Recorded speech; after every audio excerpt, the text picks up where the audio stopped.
сектор в Москве, поддерживая своих чемпионок. Вот видите, тяжелая атлетика не исключение.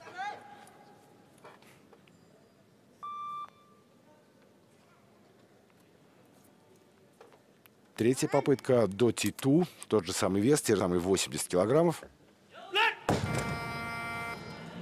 И вновь ошибка.